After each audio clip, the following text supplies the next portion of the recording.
Au nom du Père et du Fils et du Saint-Esprit. Amen. La paix de Jésus soit dans votre maison, sa paix et sa joie. Alléluia. J'espère que vous allez bien. Saint Évangile selon saint Matthieu, chapitre 25, versets 1 à 14.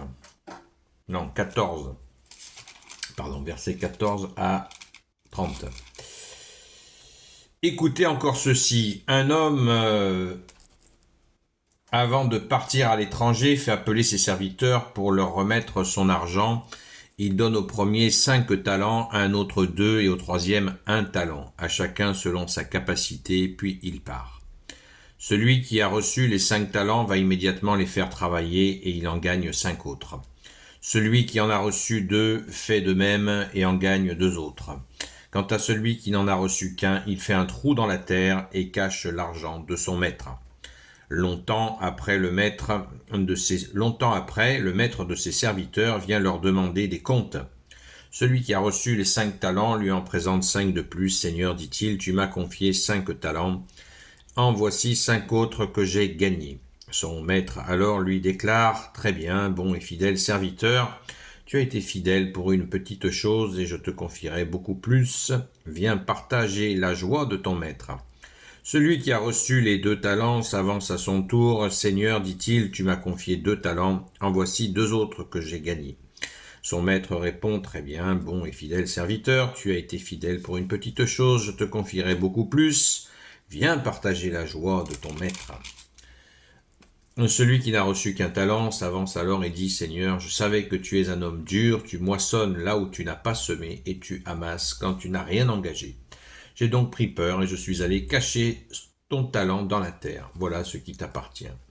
Mais son maître lui répond, mauvais serviteur, bon à rien, tu savais que je moissonne là où je n'ai pas semé et que j'amasse quand je n'ai rien engagé.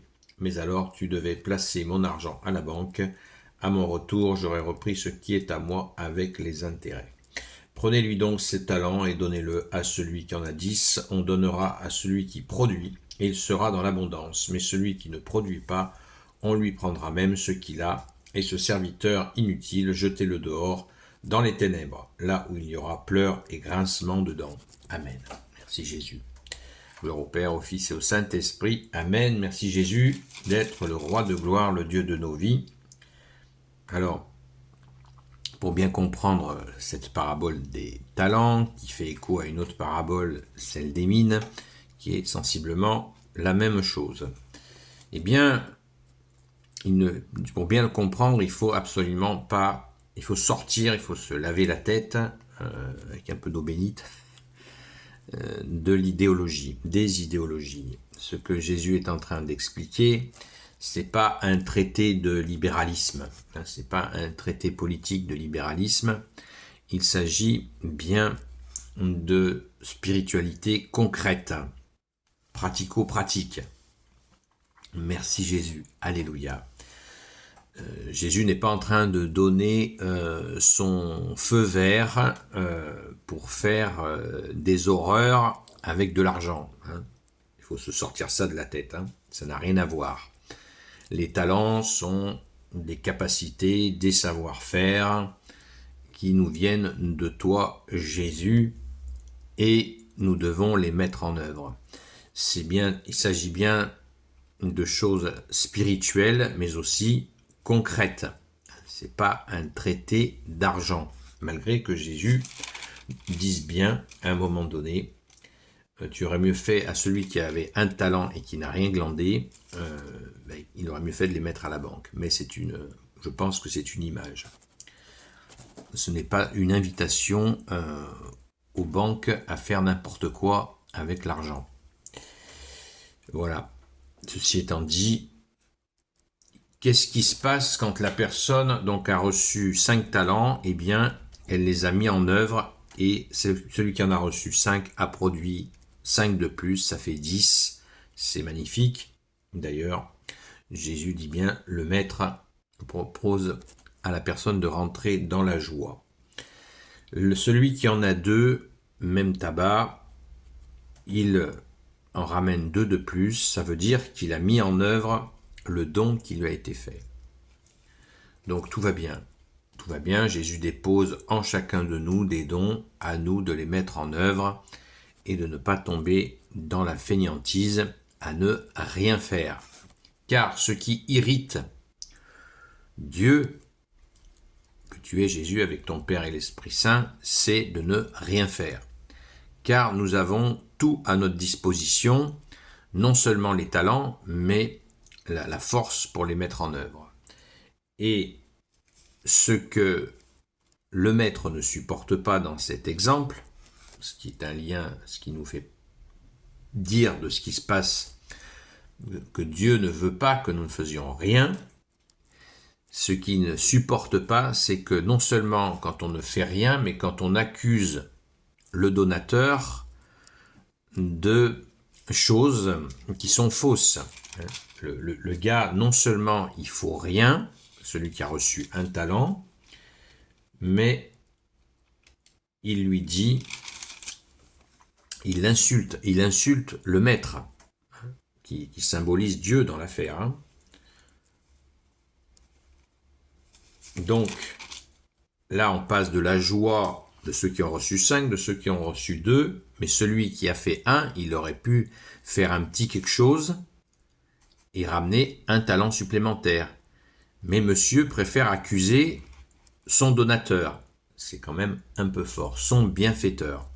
Et ça passe pas.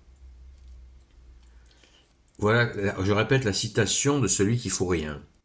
Seigneur, je savais que tu es un homme dur. Tu moissonnes là où tu n'as pas semé et tu amasses quand tu n'as rien engagé. J'ai donc pris peur, je suis allé cacher ton talent dans la terre. Donc, il accuse à son donateur, son bienfaiteur, d'être dur, de ne pas semer et en fait d'être quelqu'un qui, presque un profiteur. C'est grave, c'est très grave. Celui qui fait rien et qui reconnaît qu'il fait rien, et il y a celui qui fait rien qui accuse son bienfaiteur. Là, c'est trop fort. Et je pense que cela nous doit nous faire méditer, pas culpabiliser, mais méditer sur l'action. La réaction immédiate du maître, elle est très forte, puisqu'il est jeté dans les ténèbres pour n'avoir strictement rien fait. Jetez-le dehors dans les ténèbres, là il y aura pleurs et grincements dedans.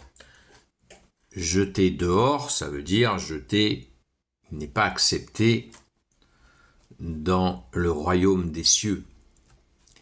Alors, des personnes pourraient dire « Ah, mais le pauvre, il a eu peur. » Mais non. C'est un déguisement, cette peur. C'est une excuse en carton, une excuse bidon. Il fallait faire, il fallait agir. Il fallait agir. Un talent, c'est le plus petit, un seul, ni 2, ni 5, ni 10, ni 20, ni 30, ni 50. Un seul talent, il n'a rien fait.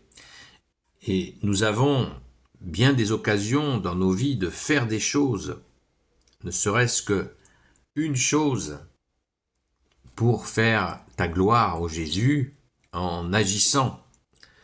Et quel bonheur d'agir, parce que nous avons un Dieu d'amour qui non seulement nous permet d'agir, mais nous permet de nous tromper.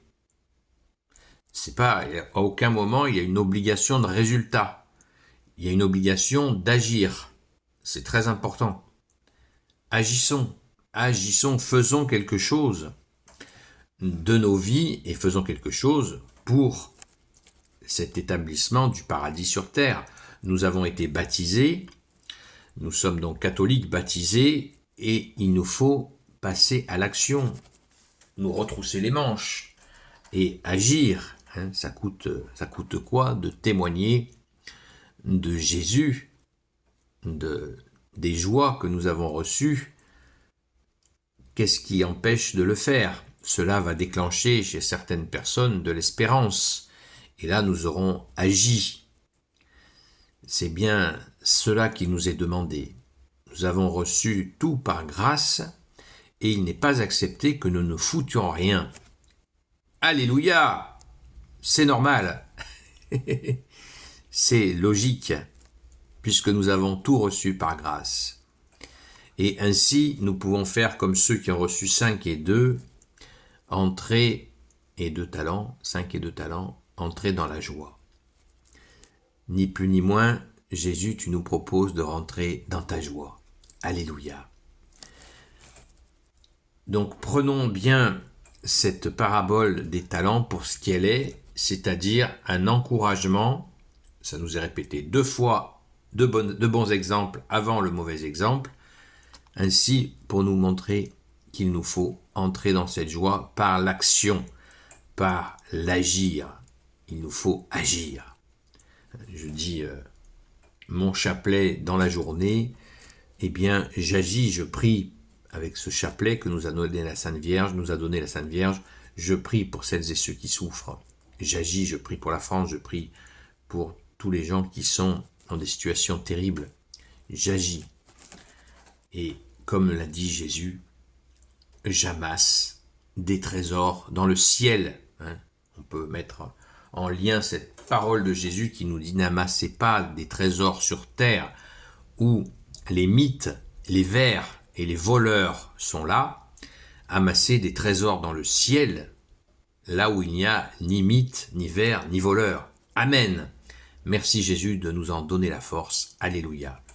Gloire soit au Père et au Fils et au Saint-Esprit, maintenant et toujours et pour l'éternité. Amen. Ô Jésus, toi qui peux tout et qui portes tout, toi le Sauveur, toi l'Emmanuel, je te confie toutes celles et ceux qui regarderont cette vidéo, ainsi que leurs proches, selon ta seule volonté, ô Jésus. Sainte Marie, Reine des cieux, toi l'Immaculée Conception, toi qui écrases le serpent, toi qui es la lune sous tes pas, toi notre Mère, Notre-Dame. Saint Joseph, toi le juste et le saint, toi le sage, toi la terreur des démons, toi le saint gardien de la Sainte Église catholique apostolique. Sainte Marie-Madeleine, notre chère sainte patronne, et vous, tous les saints et saintes, amis de toi, Jésus, Saint Michel Archange, Saint Gabriel Archange, Saint Raphaël Archange, et vous, tous les anges qui servez Jésus, je vous confie toutes celles et ceux qui regarderont cette vidéo, ainsi que leurs proches, selon ta seule volonté, ô Jésus.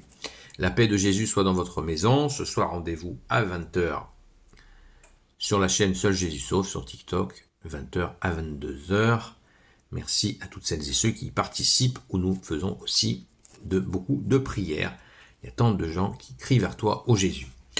J'ai mis cette couleur verte, justement, par rapport à cette parabole, puisque le vert signifie l'espérance. Alors continuons d'espérer avec toi, Jésus, et par toi. À très vite.